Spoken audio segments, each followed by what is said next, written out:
मैं ये कह रहा हूं आचार्य, आप कह रहे हैं, नहीं आचार्य, आप कह रहे हैं कि राहुल गांधी एक गैर या जिसे कहते हैं नॉन पॉलिटिकल मूवमेंट कर रहे हैं।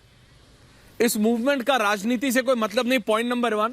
पॉइंट नंबर 2, आप कह रहे हैं आचार्य, जब राहुल गांधी अब गुजरात में जाते हैं, मैं आपसे यह पूछ रहा हूं कि बिना किसी चेहरे के, बिना किसी स्ट्रैटेजी के, बिना किसी ऑर्गेनाइजेशन के, और ये मैं ग्राउंड से कह रहा हूं आचार्य, आप भी आके देख सकते हैं, कांग्रेस अगर 20% पे है तो एक कांग्रेस के वरिष्ठ नेता के तौर पे आपको नहीं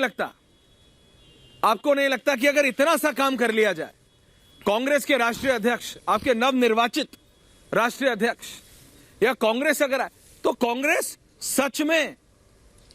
सच में इस 20% को 22, 24, 25, 26 टक्कर, तो देखिए टक्कर है कांग्रेस की कब होती है, लेकिन डबल है, 2:1 का रेशो है।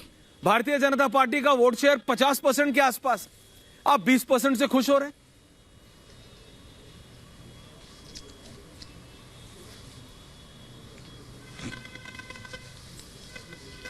देखिए ऐश्वर्य, आपकी बात पूरी हो गई, मैं अपनी बात करूं?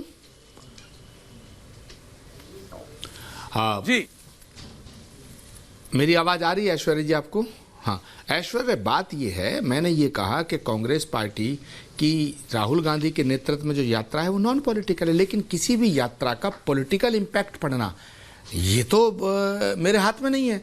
किसी भी भारत के अंदर यात्राओं का बड़ा महत्व है। आदि शंकराचार्य ने यात्रा की, विनोबा भावे जी ने यात्रा की, और यहाँ तक कि सुनील दत्त जी ने यात्रा की, चंद्रशेखर जी ने यात्रा की, महात्मा गांधी यात्रा करते थे।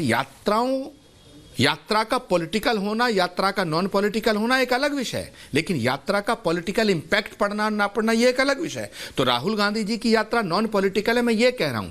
और अगर वो पॉलिटिकल स्वार्थ को साधने के लिए की जाती तो गुजरात जरूर शामिल होता। तो मैं ये कह रहा हूं कि राहुल गांधी की इस यात्रा का, राहुल गांधी की इस तपस्या का, राहुल गांधी के इस संकल्प का बीजेपी को समर्थन करना चाहिए। बीजेपी को समर्थन करना चाहिए, बीजेपी को राहुल गांधी के फैसले की सराहना करनी चाहिए। मगर यहां उल्टा हो रहा है। रैली का विरोध हो समझ में आता है, बयान का विरोध हो समझ में आता है, किसी फैसले का विरोध हो समझ में आता है, यात्रा का विरोध हो रहा है। और बीजेपी एक तरफ तो कहती है साहब के राहुल गांधी हमारे लिए सीरियस नहीं है, और दूसरी तरफ कहती है राहुल गांधी अगर यात्रा कर रहे हैं तो यात्रा कोई खंडित करने का प्रयास कर रहे हैं। तो मुझे लगता है कि बीजेपी कंफ्यूज है। दूसरा 10 सेकंड में अपनी बात खत्म करूंगा। जो गुजरात एक बात बता दूं, और मैं जवाब ले रहा हूं गौरव भाटिया से, लेकिन एक नेता अगर है कांग्रेस पार्टी में, और मैं नहीं मानता है कि गौरव भाटिया या कोई भी भारतीय जनता पार्टी का नेता, छोड़िए काडर तक, इसको बोलेगा गलत, वो आचार्य ये कि उनके अंदर जितना एक्साइटमेंट अपने किसी नेता को देख के होता है, उतना ही एक्साइटमेंट बीजेपी वालों में, बीजेपी के नेताओं में, काडर में राहुल गांधी के आते ही हो जाता है इलेक्शन स्टेट में। क्योंकि उनको लगता है कोई दे ना दे, ये एक ऐसे नेता है, तो ये मत सोचिए कि वो खुश नहीं होते या फिर उनको दिक्कत है। बीजेपी के नेता तो डबल खुश हो जाते हैं कि राहुल गांधी इलेक्शन स्टेट में आ गए,